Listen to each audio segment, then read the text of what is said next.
Et quand Jésus était sur la croix, il ne faut pas croire que Dieu pensait à autre chose.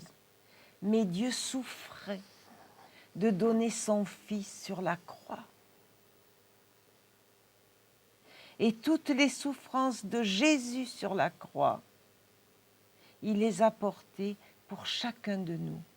Pas que pour Chantal ou Daniel ou Sergine, mais pour les téléspectateurs. Pour vous, chers amis, qui n'avez pas encore fait la paix avec Dieu, eh bien, c'est le moment de la faire. Car si nous sommes là, dans ce studio, pour partager notre témoignage, on pourra aller ramasser des champignons, on pourrait être ailleurs.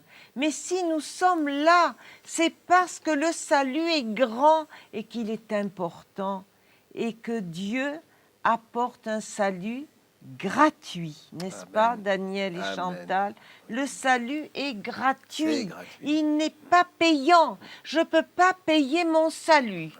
Et même après ma mort, on peut dépenser des millions et des milliards. Si je suis perdu, je suis perdu. Ce n'est pas à prix d'argent que nous sommes sauvés, mais par le Fils de Dieu nous sommes Amen. sauvés, Jésus-Christ. Amen. Alors moi je dis c'est extraordinaire parce que quand j'ai lu ça, c'est en lisant ce passage que j'ai dit, et tous les menteurs, parce qu'on dit, qu'est-ce que c'est le mensonge? C'est rien du tout. Qu'est-ce que c'est? Ça porte pas tellement préjudice. Mais attention, qui c'est le père du mensonge? Jésus dit, c'est le diable. Voilà. Vous avez pour père le diable. Et quand nous mentons, le diable ment. Le diable ment aux hommes. Il fait croire aux hommes qu'ils vont être sauvés. Et c'est pas vrai. Et donc, quand je suis arrivée à tous les menteurs, j'ai dit ça, c'est toi. Et il est dit, leur part sera dans les temps ardents de feu et de soufre, ce qui est la deuxième mort. Alors, oui, Jésus est venu pour un grand salut. Et c'est pourquoi il appelle aujourd'hui. Il appelle par la télévision, il appelle par la radio. Et Jésus a dit qu'il ne reviendrait que quand l'évangile aura été porté à toutes les nations. Amen. Il ne reviendra pas avant.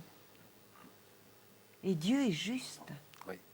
Et Daniel, tu sais que la télévision va partout aujourd'hui. Amen.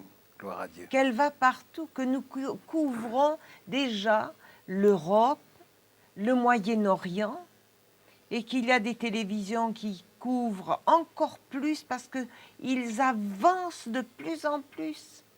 Et c'est extraordinaire, déjà avec l'Internet, nous allons au bout du monde avec l'Internet. Nous sommes stupéfaits. Il y a une progression dans le net et dans le média en peu d'années, grandissant. Pourquoi? Parce que Dieu veut toucher tous les hommes. Et Dieu vous appelle aujourd'hui, chers amis. Il vous appelle au travers du témoignage de Daniel qui cherchait Dieu. Il a expliqué comment il a crié à Dieu dans cette nuit. Et il a senti l'inondation de la grâce de Dieu qui descendait sur lui. Et c'est comme ça qu'il est le Seigneur. Il vient vers nous et il nous touche, il touche nos cœurs. Amen. Il a touché ton cœur, Daniel, tu Amen. l'as senti. Bien sûr. On ne se fait pas des idées. Non. Et on peut vous apporter des milliers. Daniel travaille parmi des jeunes qui se droguaient, qui sont dans les rues, etc. Et il me disait qu'il y a tous les ans une convention en Espagne, à Valladolid, où des centaines et des centaines de jeunes tout tatoués sont à genoux et crient devant Dieu pour le remercier du grand salut qu'il leur a apporté. Et vous savez, chers amis, Dieu est venu pour les justes comme pour les injustes. Et il y a des gens qui disent « Oh, mais moi, je suis juste. Moi, j'ai jamais péché. Moi, j'ai jamais fait de mal. » J'en ai tellement entendu. Moi, j'ai la foi. Ils n'ont rien du tout. Personne n'est juste. personne n'est juste. Même si tu passes ta vie enfermée pour Dieu et que tu n'as pas rencontré Jésus et donné ta vie à Jésus, tu n'es pas juste. Parce que quand Jésus vient dans notre vie, il nous change le cœur. Et ça, tu as pu le dire, Daniel, que Jésus a fait de toi un homme nouveau. Oui. Tu as pardonné ton père, tu l'as dit dans un dernier témoignage, ce père qui avait été méchant, qui même aurait pu apporter une sécurité au chantier où tu travaillais. Tu es tombé de cette grue et il a manqué de surveiller. Il y a eu un manque là, c'est pourquoi la grue, tu es tombé de la grue. Oui, eh bien, tombé. tu l'as pardonné. Bien sûr, Et nous devons pardonner. Chers amis téléspectateurs, nous devons pardonner. Chers amis téléspectateurs, nous devons nous repentir. Et se repentir, c'est changer de vie.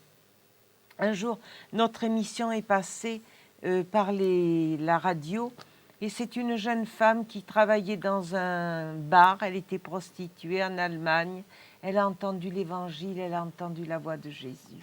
Le dimanche d'après, elle est venue à une de nos rencontres à Paris. Elle a dit « Sergine, j'ai donné ma vie à Jésus, mais je ne peux pas sortir du milieu où je suis. » Mais je lui ai dit « Tu vas t'en sortir. » Et elle en est sortie. Et aujourd'hui, depuis plus de 10 ans, si ce n'est 15 ans, cette prostituée des bars de Francfort ou d'un autre lieu de l'Allemagne est devenue une femme de Dieu. Elle va porter l'évangile dans les prisons. Amen. Et dans notre dernière réunion en Guadeloupe, elle était là avec des prisonniers qu'elle a amenés au Seigneur et qui sont sortis. Bien, chers amis téléspectateurs, notre émission se termine. Regardez le web qui passe, qui défile, écrivez-nous, nous avons un site, nous avons le blog, nous avons l'audiotel, vous avez une prière de foi qui guérit les malades. Et nous voulons maintenant que vous fassiez de Jésus le Seigneur de votre vie et que vous disiez « Seigneur, je viens à toi ». Tel que je suis, prends-moi. Je te demande pardon pour mes péchés. Change-moi, Jésus. Transforme ma vie. Viens maintenant à moi et je veux t'appartenir pour la vie éternelle. Que Dieu vous bénisse. Et surtout, écrivez-nous.